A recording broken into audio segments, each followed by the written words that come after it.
We are well into the second half of 2018 and are already eagerly awaiting the next slew of high-class smartphones. Samsung's new Note, LG's next V, the new iPhones, and of course the reiteration of Google's awesome Pixel line. The Google Pixel 3 and Pixel 3 XL should be released around October, just like the previous two generations, and we expect them to be a powerful, snappy bundle of Android joy, as usual. We will get a hardware update and a few new features that warrant an upgrade. But what would those features be? Well, let's dive in and take a look at everything we know so far about the fresh, new things that the Pixel 3 pair will bring. Design: take it up a notch. The Pixel 2 and Pixel 2 XL had a mundane 16:9 display and a trendy 18:9 display, respectively. However, rumors, leaks, and even alleged screen protectors for the Pixel 3 and Pixel 3 XL have popped up, showing that both phones will be joining the super wide club this time around.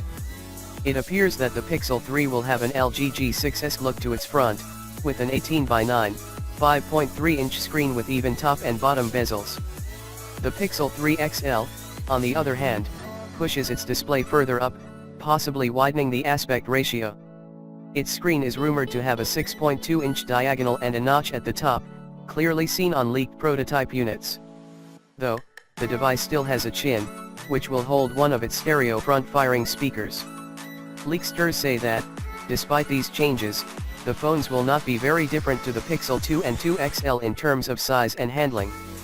Their backs appear to be pretty similar to the old generation as well, with the blending of metal and glass, a single camera at the same spot as before, and a fingerprint scanner in the very same, familiar location.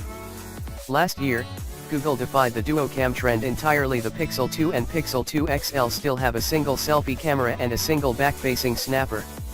However, the company did include a portrait mode in its phones by using software wizardry and implementing a sophisticated algorithm that works in tandem with the camera's sensors to scan depth information in images.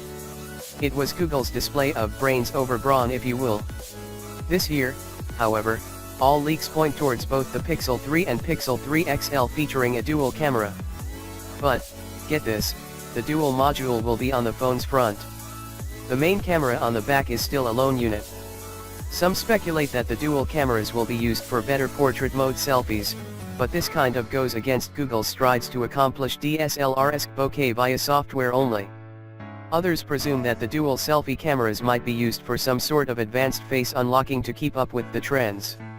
There's also the possibility that one camera could have a super wide-angle lens, while the other one would be normal, much like LG's vlogger-friendly smartphones.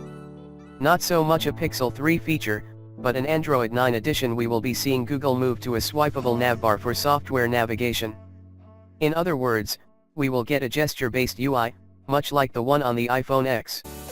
This feature is familiar to those that have the Android P beta installed on their devices, and it will be available to owners of the OG Pixels and the Pixel 2 units once they download the new update.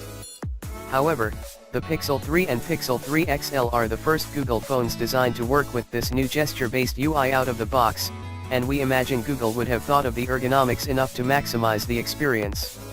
The Pixel 2's Active Edge is a mirror image of HTC's Edge Sense. That's hardly a surprise. Google has been working closely with HTC for a while now, and the search giant did poach a bunch of engineers from the smartphone slinger last year.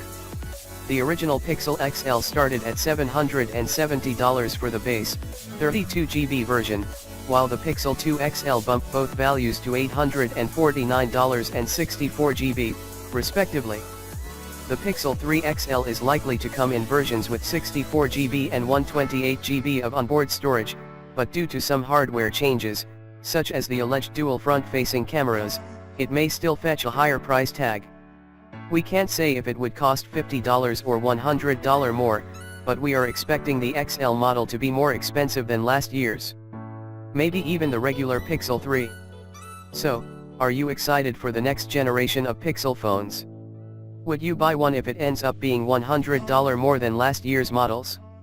Tell us in the comments below.